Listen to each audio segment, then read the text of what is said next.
Hi everybody, Cheryl Knowlton coming at you with the last 3 in my series of my top 12 things I have learned doing 12 half marathons.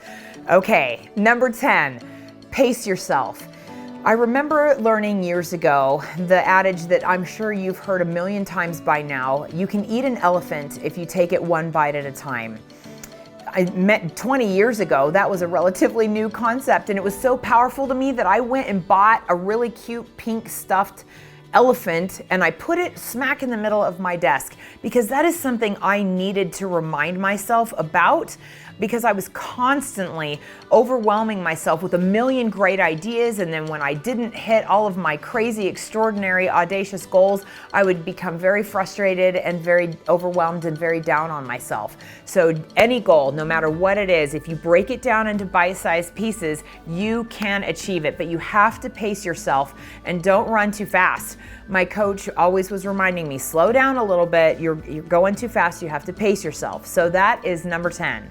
Number 11, enjoy the journey. Enjoy every aspect of the journey. And sometimes that is gonna mean looking back over your shoulder and thinking, look at all that I don't have to ever do again. I have already done that. I have come this far. I've come so far.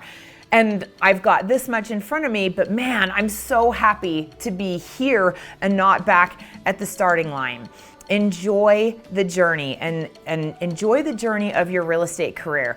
I remember the first really hard professional goal I ever set for myself, and I thought, I'm gonna be happy when I hit that target, and I'm not gonna be happy until then. I'm not gonna eat, I'm not gonna sleep, I'm not gonna rest. That is not the recipe for success. Trust me, having made every mistake in the book, don't do that. Enjoy the journey and enjoy who you're becoming in the process of getting to your ultimate destination. Last but not least, number 12, finish strong. Probably get emotional again. I cry if paint dries, right? If you know me well, you know that about me. My daughters told me when I was getting ready to do my first half marathon, and I was doing it alone. That's another thing. I always do half marathons by myself. That's a story for another day.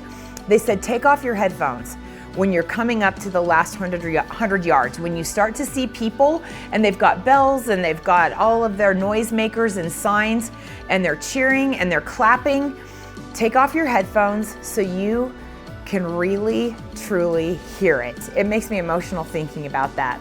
My amazing coach that I adore so much, Daryl Davis, actually talks about this when he ran his first full marathon. And he talked about how the cheering and the clapping people kept him going and saw him through to the finish line. So many lessons in that for us as real estate professionals or in any profession that we're in. Finish strong and listen to the people who are cheering for you, clapping for you, who have been your cheerleaders all along, and just soak that in and celebrate it. Okay, I've got my 13th coming up, and so after I do that race, I will certainly have another lesson that I have learned that I will enthusiastically share with you. But for now, those are my 12 tips for how to run a half marathon, which also equates to how to build a successful real estate business. Until next time, we'll see you then.